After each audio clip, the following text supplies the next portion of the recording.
Hello, Linda here. This week I wanted to share a journal making process with you that went all wrong. There are so many mistakes and mishaps. I originally thought just to scrap all of this footage, but then I realized it might actually be good to show all the mistakes in the process and explain so I can make it a learning experience for all of us. So I started to make an A6 size journal using a scrap piece of black leather for my cover. You can watch my other journal making videos and I'll link it down below if you want to see my process in detail. But I already have the signatures of paper folded here, so I used that to measure out the size of my cover. I picked a pretty pattern paper to line the inside of my leather cover, and I just trimmed it to size, giving myself a wide spine area so it would fit all the signatures of my paper. I don't always measure precisely, I just sort of eyeball things, and that might be the root of all my problems, as you will see later, but I basically eyeball it and cut to size. So once I have that cover lining paper ready, and also folded, I just glue it to my piece of leather. So this is what I do for all the time, for all the journals that I usually make, because the paper lining provides like a support for the leather cover. It just reinforces the leather, which might be sort of floppy or not rigid enough to be like an actual cover. At least I like my covers to be a bit more like rigid and strong. So that's why I do this.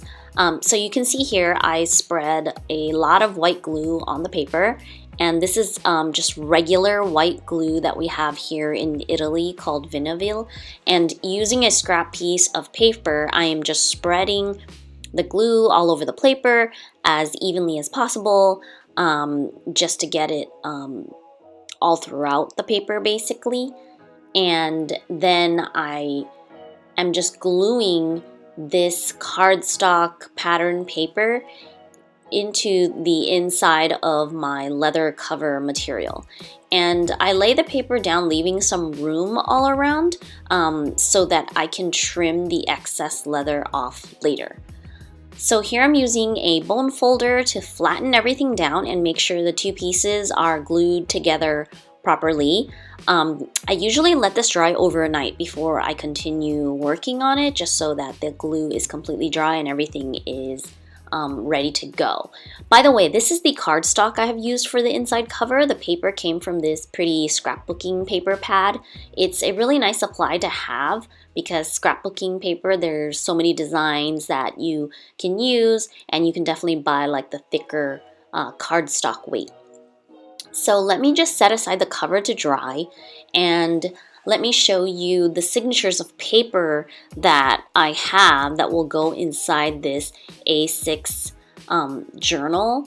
Normally, I would punch the holes and prepare all of these papers to be sewn into the journal, but in this case, I already have all of this done. These papers are already folded into little groups, ready to be added to my journal. Like basically the pages are already punched as well and folded. It's because I had these left over from another project, so I just wanted to make use of this like cream colored paper I had left. As I was looking through the papers, I noticed that I hadn't really trimmed the paper very neatly. It's sort of crooked, and I often don't measure because I just eyeball things, so the signatures are already a bit wonky to begin with. I don't think it's necessarily like a must to be super precise all the time, but obviously sort of like when you're folding origami, the more imprecise you are like on each step afterwards gets like harder and harder, right? So that's all these imprecisions can lead to issues.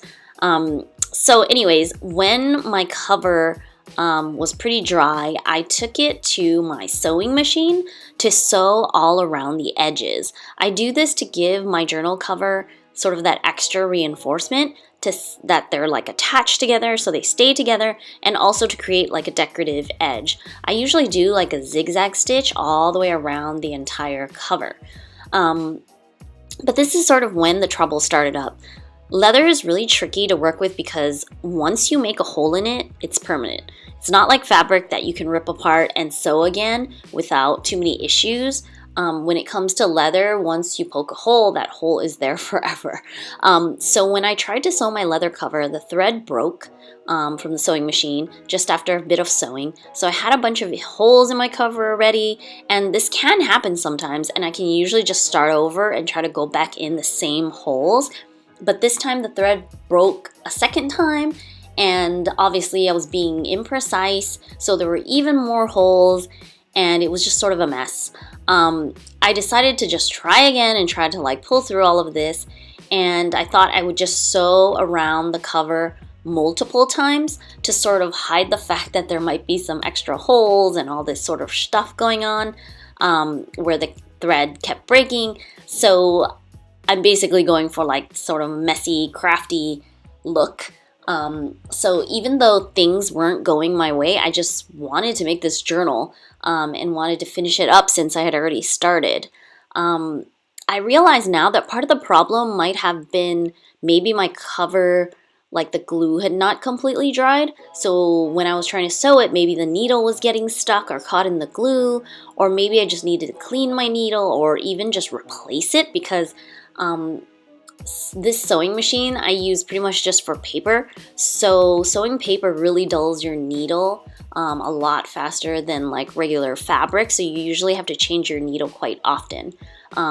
So you can see I was struggling, in doing this whole thing, but I was in the end able to sew around the cover multiple times with my black thread, like zigzag, and just sort of like go with the flow with the messy messy look, and just sort of finish up this part of the journal making process. So you can definitely see that it is imperfect and messy because I went around the edge multiple times and there are extra holes in some parts when the thread broke and things aren't perfectly lined up.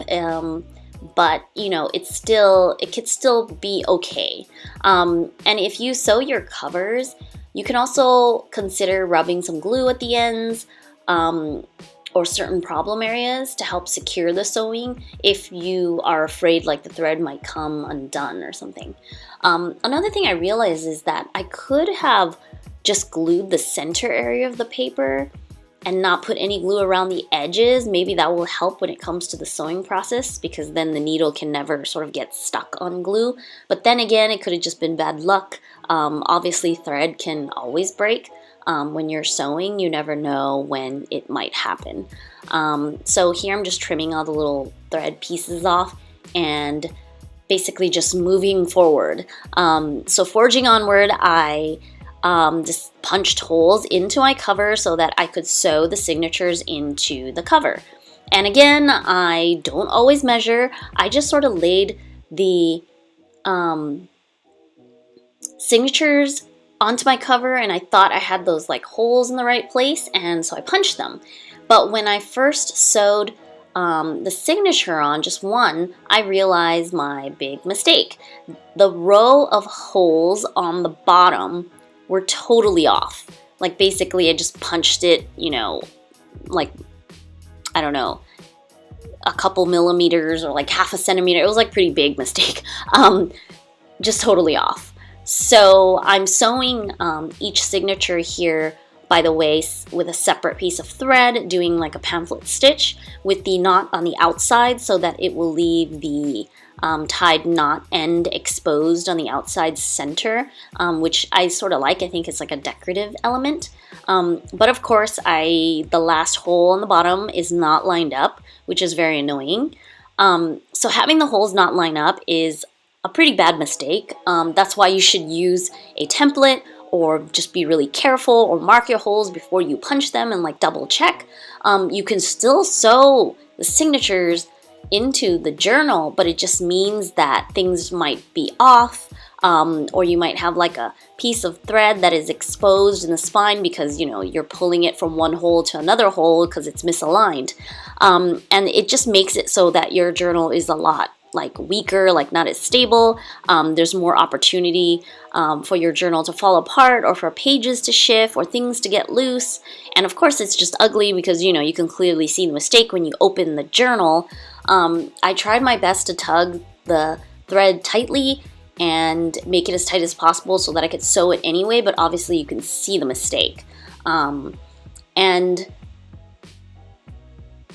because the holes are misaligned, you totally can see it in the binding there, that, the thread goes in one hole and then it has to like move back up to where the hole of the signatures are.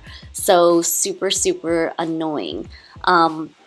But again, I already got up to this process and I was determined to finish, so I just thought I would sew it all together, regardless of the fact that, there were all these mistakes, and the biggest mistake of all, that the holes are even punched in the wrong place. So here I have the first signature sewed in, and I'm just going to continue and sew in the other two signatures. And it's really the same problem. I guess I was precise in the fact that I punched all the holes equally for all three signatures. It's just that that bottom hole was slightly lower than what it should have been. So again, my fault for not measuring, for not using a template, for not like maybe marking it, like marking the holes with pencil first and then like double checking before actually punching. I think sometimes when you know how to do something, or you know a process so well, you just sort of jump into it, but then you start to take shortcuts, and that might not always be a good thing. It just leaves more room for mistakes. But of course, even though there were these mistakes, I still could go forward. It doesn't mean that the journal is to be thrown away or something. It's just, slightly flawed. So here I am sewing in the very last journal signature. So you can see I'm from the outside coming in the middle of the signatures, going to the top, and then going all the way down to the bottom hole and going into the signature, and then going back to the outside in the center hole. And by the way, I like missed one page. I don't even know how that was possible.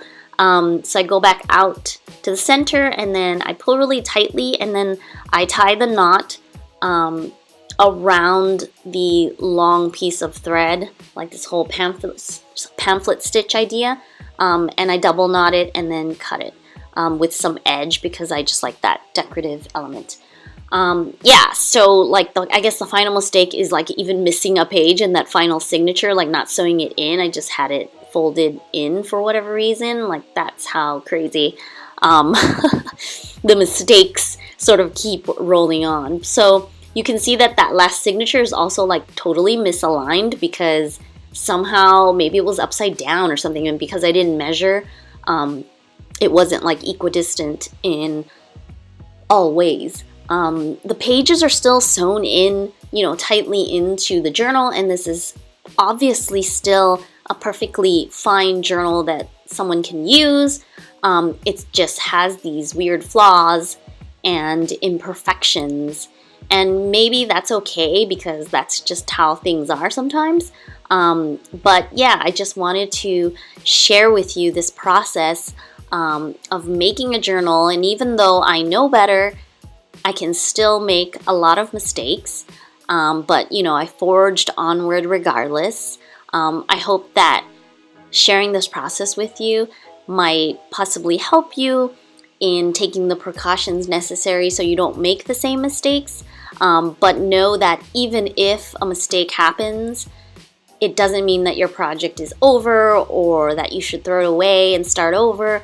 You totally still can make your journal and end up with a final product. Maybe it has some flaws or whatever, but this is still like a perfectly usable journal. It's just this little A6 black leather journal with cream paper.